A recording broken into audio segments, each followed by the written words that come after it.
Où en sommes-nous des discussions engagées par les Américains sur l'avenir de l'Ukraine qu'ont convenu les délégations dépêchées depuis dimanche à Riyad? Peu d'éléments ont filtré, malgré des heures de discussion. Les Américains affichent toujours leur optimisme, les Ukrainiens leur bonne foi et les Russes apparaissent toujours aussi exigeants.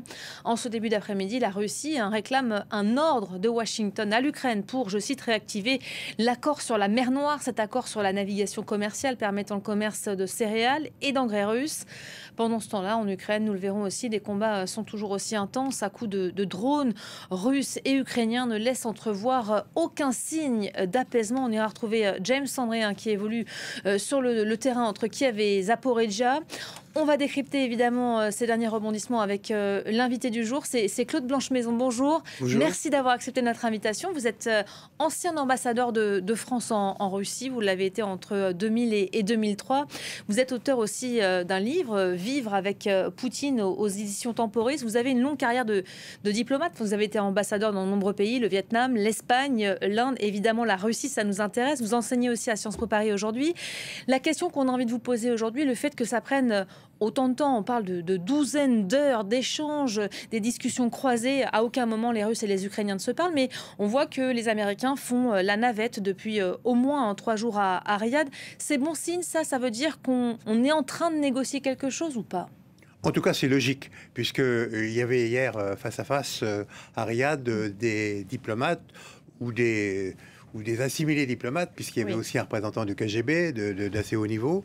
Et la négociation était présentée, notamment par Moscou, comme une négociation technique. Contrairement à ce que peut être une négociation entre deux chefs d'État. Deux chefs d'État, ils parlent politique, évidemment. Ça veut dire quoi, une négociation technique? Une négociation technique, ça veut dire qu'on rentre dans les détails et qu'elle a été aussi présentée comme portant, pour l'essentiel, sur la mer Noire. Et sur la mer Noire, il y a évidemment 2 gros problèmes. Un problème économique, qui est comment sont exportées les quantités énormes de blé produites par l'Ukraine d'une part et par la Russie d'autre part.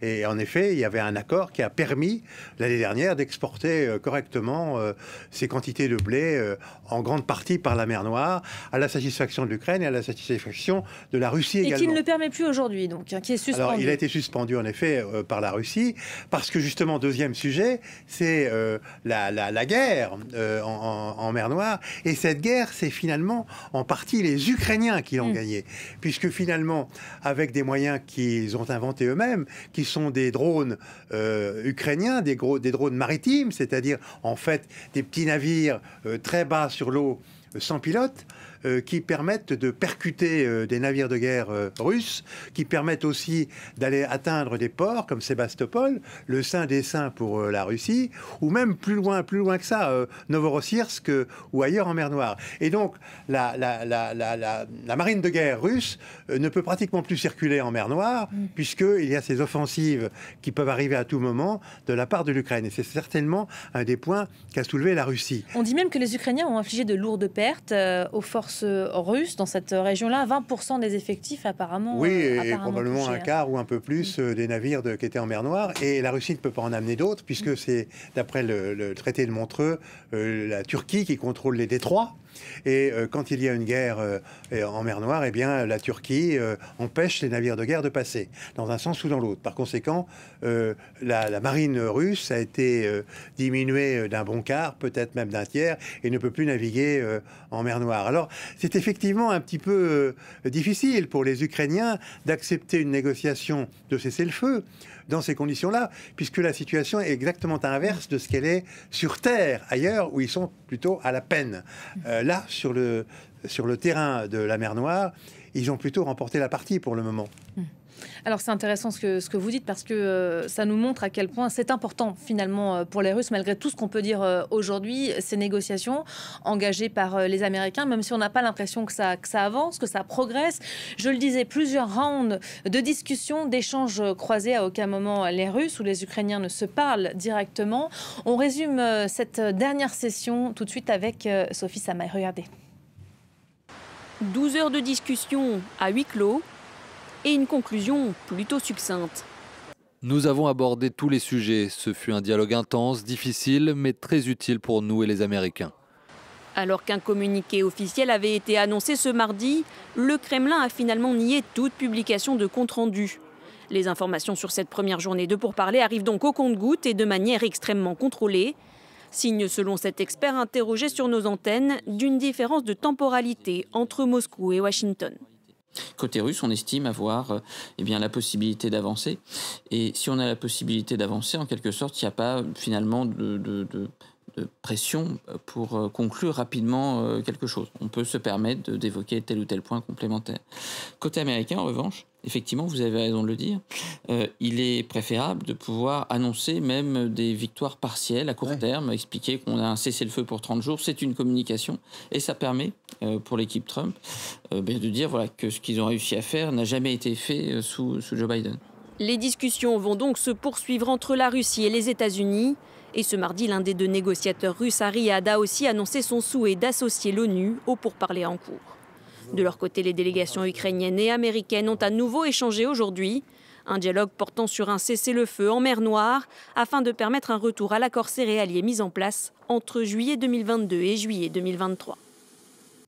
Voilà, aux dernières nouvelles, en ce début d'après-midi, Moscou demandait à Washington de donner, je cite, un ordre à l'Ukraine pour réactiver le fameux accord. Ça veut dire quoi? Que les Russes demandent aux Américains de faire pression sur les Ukrainiens aujourd'hui? Voilà, ça prouve que la Russie, comme on le savait, attache beaucoup d'importance à l'exportation de ce blé.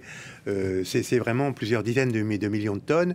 Et d'ailleurs, depuis longtemps, ça a déséquilibré le marché du blé en Méditerranée. C'est ce blé qui fait maintenant le prix en Méditerranée, qui a pris des marchés parfois aux Français en Égypte et dans d'autres pays du bassin méditerranéen. Donc pour les Russes, c'est absolument essentiel. Mais pour les Ukrainiens aussi, parce qu'ils en exportent un peu moins, mais presque autant, et un peu toujours par la mer Noire. Alors les Ukrainiens ont trouvé la botte secrète pour l'exporter, c'est-à-dire qu'il y a un chenal le long de la mer territoriale de la Roumanie et de la Bulgarie. Donc si les navires qui naviguent dans ce chenal, ils sont protégés par le fait que la Bulgarie et la Roumanie appartiennent et à l'Union européenne et à l'OTAN. Évidemment, la Russie ne peut rien faire. Et ils arrivent jusqu'au détroit, où là, les Turcs les prennent en charge. Donc l'exportation se passe bien, alors que les navires russes pourraient être soumis à d'éventuelles attaques de représailles pour telle ou telle raison. Et donc, ils veulent en effet que l'accord soit révisé et remis en vigueur, mais en donnant une garantie totale de sécurité aux barges russes qui vont transporter leur blé. Et qu'en même temps, par la même occasion, il n'y ait plus d'attaque en réalité sur ce qui reste de leur flotte de guerre. Il y a une chance que ça se fasse, ça, que les Ukrainiens acceptent ce genre de conditions? Alors, la pression américaine va être forte, parce que les Américains veulent un accord. C'est quoi, c'est le soutien militaire, l'argument décisif? On a découpé l'accord global, malheureusement, en accords sectoriels. D'abord sur les centrales électriques, sur les infrastructures, et puis avec une négociation technique hier sur la mer Noire. Or, sur la mer Noire, effectivement, c'est plutôt les Russes qui sont demandeurs.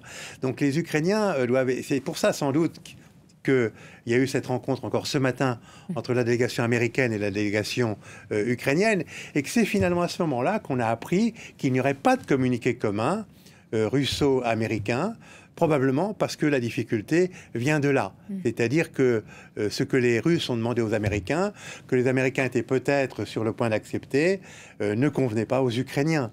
Et donc il n'y a pas de communiqué commun ce matin, alors qu'il avait été annoncé toute la nuit. On l'attendait, effectivement. On attendait ce communiqué pour voir ce qu'il y avait en substance. Il n'y en a pas, ce qui est un petit peu inquiétant.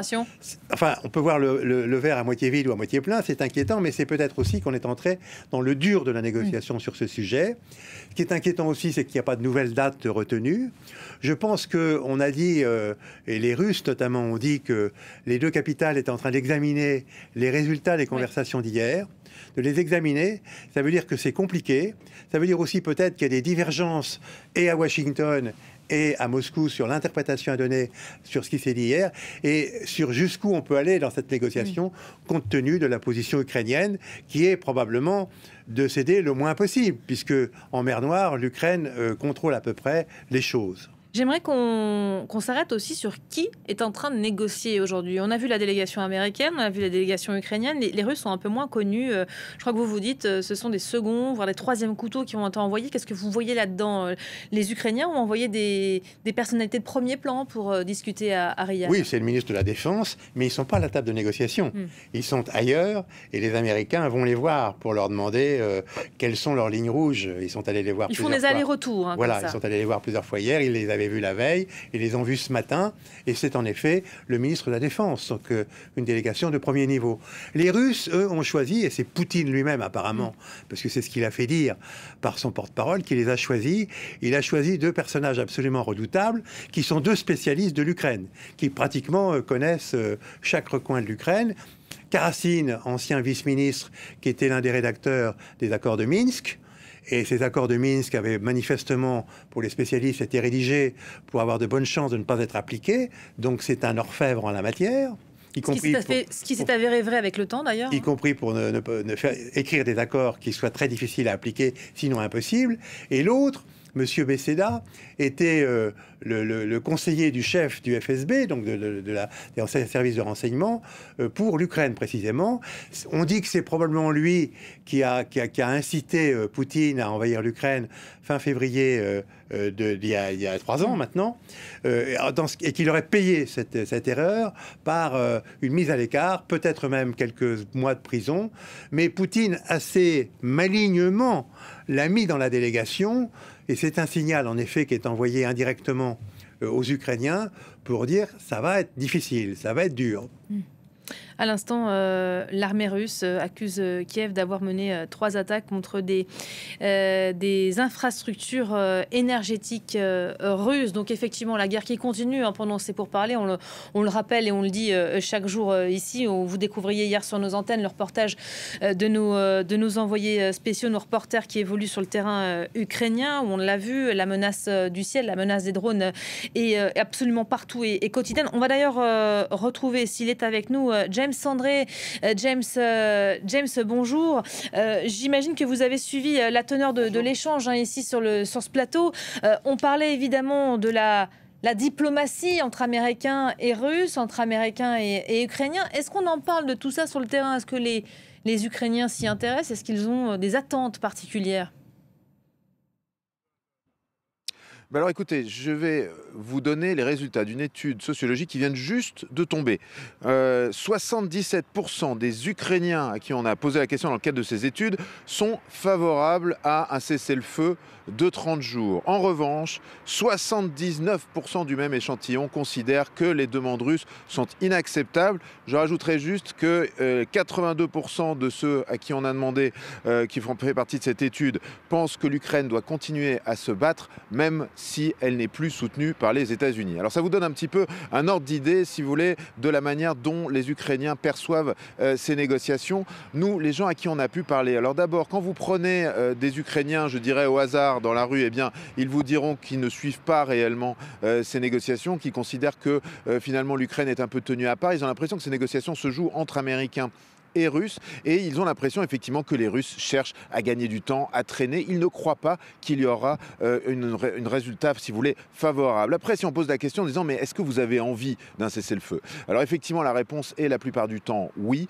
mais avec de grosses réserves. Beaucoup de gens qui disent que selon eux, on ne peut pas faire confiance aux Russes, qu'ils l'ont vu avec Minsk 2, qu'à chaque fois ces cessez-le-feu ont été rompus et ont mené à une invasion globale. Donc des gens qui nous disent que eux, ils considèrent qu'on ne peut pas faire confiance et que ce sera juste l'occasion pour les Russes à la fois de réarmer. Beaucoup de gens pointent qu'un cessez-le-feu sur les infrastructures énergétiques avantagerait la Russie puisque les Ukrainiens les tapent en ce moment. Et là, quand on parle même de la réouverture d'un couloir maritime en mer Noire, eh bien des gens à qui j'ai pu en parler m'ont dit écoutez, en même temps, ce sera aussi l'occasion de contourner les sanctions pour les Russes. Donc vous le comprenez, beaucoup de méfiance, beaucoup de défiance et une impression tout de même que les Américains sont pressés de reprendre le business avec la Russie plus que d'aider l'Ukraine.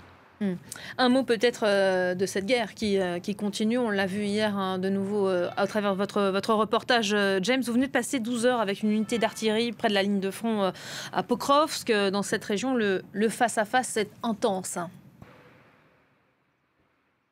Oui, alors absolument, le face-à-face est intense. J'étais sur une position où une unité ukrainienne était en train d'attaquer des positions russes à une 13 km de l'endroit où on se trouvait, avec des chars Paladin. Donc il s'agit d'un char Paladin, c'est un char fabriqué par les États-Unis. Le modèle en question datait des années 70, n'a pas été donné d'ailleurs par les États-Unis en l'occurrence, mais ces hommes étaient en train de tirer à répétition sur des positions russes à proximité de la ville de Pokrovsk, qui est une ville stratégique. Cette ville est quasiment encerclée aujourd'hui par les forces russes, et donc ils étaient en train de frapper un village qui se trouve au sud de cette ville. Alors moi, pendant que j'étais sur place, ils ont tiré 50 obus de 155 mm, c'est énorme. C'est-à-dire qu'on a entendu l'artillerie toute la journée frapper. Alors aussi bien l'artillerie ukrainienne, il y avait la position sur laquelle on se trouvait, mais on entendait d'autres positions sur la même ligne à proximité de Pokrovsk, et on entendait évidemment l'artillerie russe répondre. On a vu des obus tomber à l'horizon sur la ville de Pokrovsk. On a également été interrompu à plusieurs reprises par des drones russes. Alors quand les drones arrivent au-dessus de la position d'artillerie, qui évidemment serait très rapidement détruite si jamais les Russes arrivaient à la détecter, eh bien tout le monde se met aux abris. On se cache dans les arbres et à l'intérieur des sous-sols où les hommes peuvent se mettre à l'abri, et on attend que ces drones passent avant de reprendre les frappes. Donc voilà un petit peu l'ambiance qu'il peut y avoir sur cette ligne de front. J'ai parlé aux hommes qui étaient sur place. Il y en avait 6 qui s'occupaient de cette pièce d'artillerie de manière spécifique. 2 d'entre eux avaient plus de 50 ans. Il s'agissait pour la plupart d'hommes qui ont été mobilisés récemment. Plusieurs d'entre eux avaient été mobilisés au mois de septembre. Ils me disaient qu'ils en avaient marre de cette guerre, qu'ils avaient envie de rentrer chez eux, mais que dans le même temps, ils n'étaient pas prêts à accepter un cessez-le-feu à n'importe quelle condition. Ils disaient également qu'ils ne font pas confiance là aussi aux Russes. Et quant au commandant de l'unité à qui j'ai pu parler, lui m'a expliqué qu'il était même inquiet à l'idée d'un potentiel cessez-le-feu. Il dit on irait dans l'inconnu. On sait que les Russes en profiteraient pour réarmer. Ce sont ces mots. Moi, je ne suis pas forcément en faveur d'un cessez-le-feu. Donc voilà l'ambiance, l'atmosphère sur cette ligne de front où effectivement il y a beaucoup de défiance, beaucoup de méfiance, une envie d'arrêter évidemment les combats, car ces hommes vivent dans des conditions vraiment difficiles. Ils vivent sous terre la plupart de la journée, le reste du temps ils attendent qu'on leur envoie des coordonnées. C'est évidemment très dur et ils aimeraient bien évidemment que cette guerre s'arrête, mais pas à n'importe quel prix. Merci beaucoup James Sandré pour ces précisions et ce pouls sur le terrain que vous nous communiquez. Claude Blanche-Maison, il est intéressant ce chiffre, presque 8 Ukrainiens sur 10 qui sont favorables à un cessez-le-feu, forcément, mais c'est à peu près le même chiffre qui est complètement opposé aux conditions qui sont fixées par les Russes. Ça nous dit quoi exactement ? C'est oui, un répit, parce que c'est insupportable de supporter cette guerre et de se battre. Ils se battent extrêmement vaillamment depuis 3 ans, depuis plus de 3 ans maintenant. Donc c'est un peu la tentation d'un cessez-le-feu, mais pas à n'importe quelle condition, évidemment. Si la condition, c'est l'annihilation ou la capitulation de l'Ukraine, ou quelque chose qui y ressemble, c'est non. Alors, cela dit, ce qui est sur la table, c'est pas un vrai cessez-le-feu, c'est une trêve qui durerait 30 jours. Et partielle. Pas total. Oui, mais ça pourrait être étendu, effectivement. D'où le fait de parler d'abord des infrastructures énergétiques, puis des autres infrastructures, puis de la mer Noire. Et mais on ne parlait pas de ça au départ. Les Américains ne vendaient pas ça au départ. Oui, bien sûr. Ça a évolué sous les conditions des Russes. C'est les Russes qui n'ont pas voulu. Donc ce qu'on peut se demander, c'est si, d'ici Pâques, par exemple, il n'y aura pas un nouveau contact téléphonique direct entre Trump et Poutine se donnant les gants de dire, après tout, pourquoi pas un cessez-le-feu de moins d'1 mois, enfin 1 mois maximum, étant entendu que ce cessez-le-feu sera probablement pas respecté puisqu'il n'y aura personne pour le contrôler. Alors justement, c'est intéressant ce qui a été dit aujourd'hui. Les Russes avancent l'hypothèse d'une force de paix des Nations Unies. Ils s'opposent totalement à la présence de membres de l'OTAN sur le terrain. Ils parlent de l'ONU qui a répondu tout à l'heure. C'est très hypothétique, ça. Alors, c'est en effet assez nouveau que les Russes en parlent, en tout cas ouvertement, mais ça n'est pas très étonnant, parce que partout où il y a un cessez-le-feu, il faut trouver une force pour surveiller le cessez-le-feu, pour le monitorer, comme disent nos amis britanniques. Et cette force doit être impartiale. C'est l'une des causes des échecs des accords de Minsk, c'est qu'il n'y avait pas une force impartiale pour surveiller le cessez-le-feu.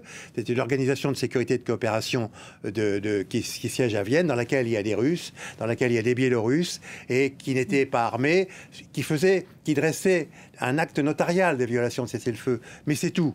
Donc cette hypothèse-là est rejetée par tout le monde. Donc si on veut un vrai cessez-le-feu, il faudra bien des troupes neutres pour le surveiller.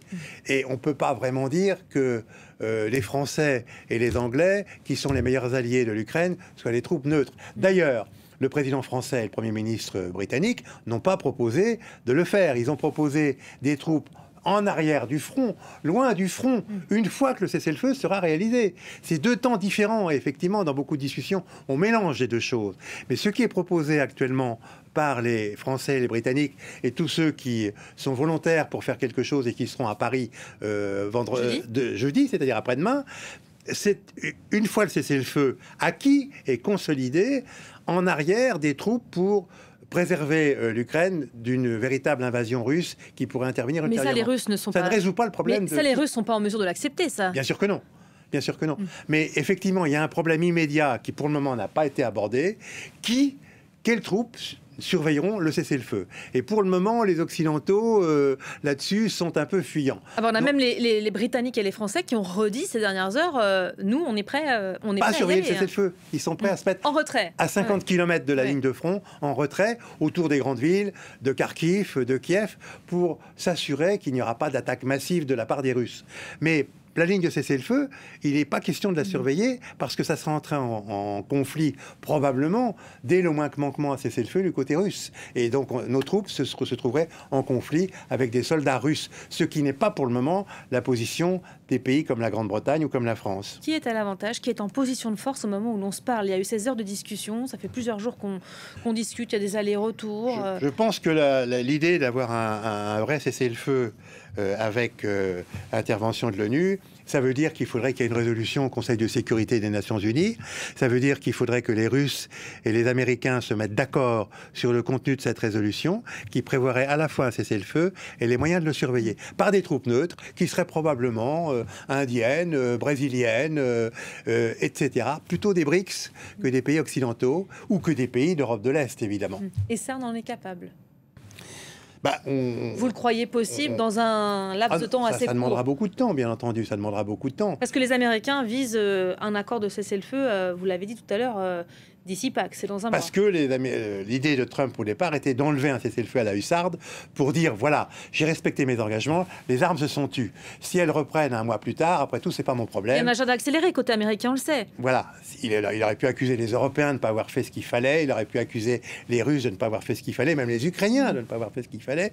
C'était pas de sa faute, c'est ça. Il voulait un cessez-le-feu dans le fond un petit peu de principe, mais symbolique. En réalité. On l'aura pas, on est d'accord. Alors je pense qu'en effet, et c'est plutôt une bonne chose, on ne l'aura pas, parce que les Ukrainiens n'en veulent pas, et finalement les Russes non plus. Donc finalement, ce temps long, ce temps plus long que prévu, en tout cas voulu par les Américains, c'est bon pour les Ukrainiens. Les négociations vont durer longtemps pour avoir en effet un cessez-le-feu convenable qui, comme partout où on a fait des cessez-le-feu, sera surveillé par des éléments armés venant de pays qui ne sont pas partis à ce conflit. On passe beaucoup de temps à commenter cet éventuel accord de trêve partiel. Qu'est-ce qui se passera après? On parle de 30 jours seulement. Beaucoup ont des doutes sur les intentions du Russe. Je crois que vous n'en avez pas. Qu'est-ce qui se passera après? Tout ça pourquoi? Je pense qu'effectivement, on peut avoir deux lectures de ce qui se passe actuellement. La lecture habituelle est de dire, et je pense que c'est justifié, que Poutine cherche à gagner du temps, ce qui est vrai, d'où les offensives un petit peu généralisées un peu partout pour gagner du terrain. Mais ça veut dire aussi qu'il anticipe un cessez-le-feu, puisqu'il veut gagner le maximum de terrain avant que ce cessez-le-feu n'intervienne. Donc c'est une étape vers la paix? Pas vers la paix, vers une trêve, vers un cessez-le-feu, mais ça ne sera pas la paix, parce que l'accord de paix, ça voudrait dire qu'on est d'accord sur une frontière définitive entre l'Ukraine et la Russie, et même les Chinois, qui sont soi-disant les alliés des Russes, n'ont jamais reconnu l'annexion de la Crimée. Et ils nous disent qu'ils ne reconnaîtront jamais l'annexion des 4 oblasts supplémentaires que les Russes ont annexés en l'inscrivant dans leur constitution. Nous-mêmes, nous ne le reconnaîtrons pas, parce que nous sommes attachés au principe de l'intégrité territoriale. Ça n'empêche pas d'avoir un cessez-le-feu. Un cessez-le-feu, par définition, c'est provisoire. Et donc, pendant ce cessez-le-feu, on peut s'atteler à une négociation d'un traité de paix, alors là, qui ne durera pas des mois, mais des années. Les Européens, ça sera ma dernière question, doivent se saisir de ce moment pour s'organiser, se réorganiser, organiser leur défense, c'est ce qu'ils ont commencé à faire? Écoutez, oui, parce que je crois que dans cette crise, au moins, les pays européens ont pris conscience de leurs insuffisances en matière de défense et sont en train de s'organiser pour remonter le niveau de leur défense, des pays qui ont une véritable armée capable de combattre, et puis des coordinations qui doivent se faire à l'échelon européen. Le européen, pas uniquement l'Union européenne, d'ailleurs dans l'Union européenne il y a 2 ou 3 pays qui n'en veulent pas, bon bah très bien, qui n'y participent pas, mais en revanche la Grande-Bretagne veut y participer, il faut qu'elle y participe, la Norvège veut y participer, le Canada veut y participer, l'Australie veut y participer, ce qui quand même devrait faire réfléchir M. Trump. Et ce sera le mot de la fin. Merci beaucoup. Merci Claude Blanche-Maison d'avoir été l'invité de l'info du jour. On continue évidemment de décrypter, tenter de comprendre ce qui est en train de se dire et se jouer pendant ces négociations de trêve organisées ces dernières heures à Riyad. Restez avec nous. Le Club France 24 démarre tout de suite, juste après une courte pause.